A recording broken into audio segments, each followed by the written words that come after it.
तो हमारा अगला शब्द है एग्नोस्टिक। अच्छा, इसके ना दो मेन मतलब हैं। एक तो वो है जो हम सबसे ज्यादा सुनते हैं, रिलीजन के बारे में। मतलब एक ऐसा इंसान जो कहता है कि भाई भगवान है या नहीं, इसके बारे में अपन अभी कुछ और जान नहीं सकते। लेकिन इसका एक और भी मतलब है जो किसी भी टॉपिक पर अप्लाई हो सकता है। मतलब एक ऐसा इंसान जो किसी खास विचार या आइडियोलॉजी से बंधा हुआ नहीं है, यानी थोड़ा नॉन कमिटल है। चलिए, इस नॉन कमिटल वाले आइडिया को एक एग्जाम्पल से समझते हैं। इन अ philosophical debate, he took an agnostic stance, refusing to claim absolute certainty about the nature of reality.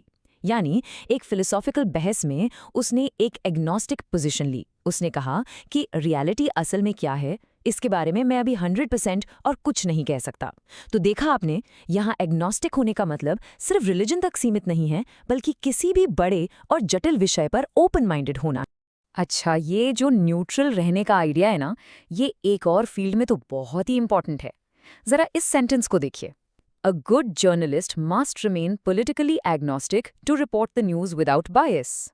इसका मतलब है कि एक अच्छे जर्नलिस्ट को पॉलिटिकली एग्नोस्टिक रहना चाहिए, ताकि वो बिना किसी का पक्ष लिए न्यूज रिपोर्ट कर सके।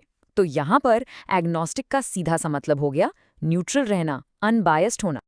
और अब आते हैं इसके एक बहुत ही कूल और मॉडर्न इस्तेमाल पर, और वो है टेक्नोलॉजी में। The software is device agnostic, so it works perfectly on your phone, tablet और लैपटॉप। जब भी आप सुने कि कोई सॉफ्टवेयर डिवाइस एग्नोस्टिक है, तो समझ जाइए कि उसे इस बात से कोई फर्क नहीं पड़ता कि आप उसे फोन पर चला रहे हैं, टैबलेट पर या लैपटॉप पर। वो सभी डिवाइसेस पर एकदम आराम से चलेगा।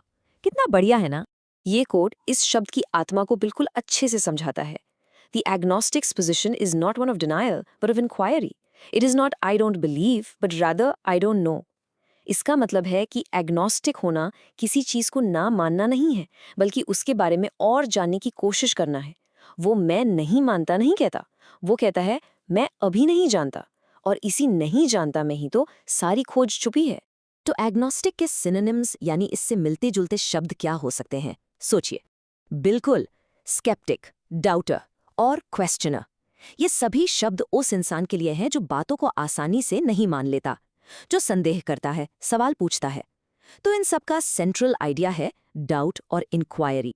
और अगर इसके ऑपोजिट्स यानी इसके उल्टे शब्दों की बात करें, तो वो होंगे बिलीवर, थीस्ट या फॉलोअर। ये उन लोगों के लिए हैं जिनको पूरा विश्वास या फेथ है। तो देखिए कितना क्लियर फर्क है। जहां एक अग्नोस्टिक कहता है आई डोंट नो, वहीं एक बिलीवर कहता है I believe। तो अब आखिर में एक सवाल आपके लिए। Beyond religion or technology, in what area of your life could it be useful to be agnostic? सोच के देखिए, रिलीजन और टेक्नोलॉजी के अलावा आपकी अपनी लाइफ का ऐसा कौन सा एरिया हो सकता है जहां एग्नोस्टिक होना यानी थोड़ा ओपन माइंडेड और नॉन कमिटल रहना आपके लिए सच में फायदेमंद साबित हो सकता है? इस पर जरूर सोचिए।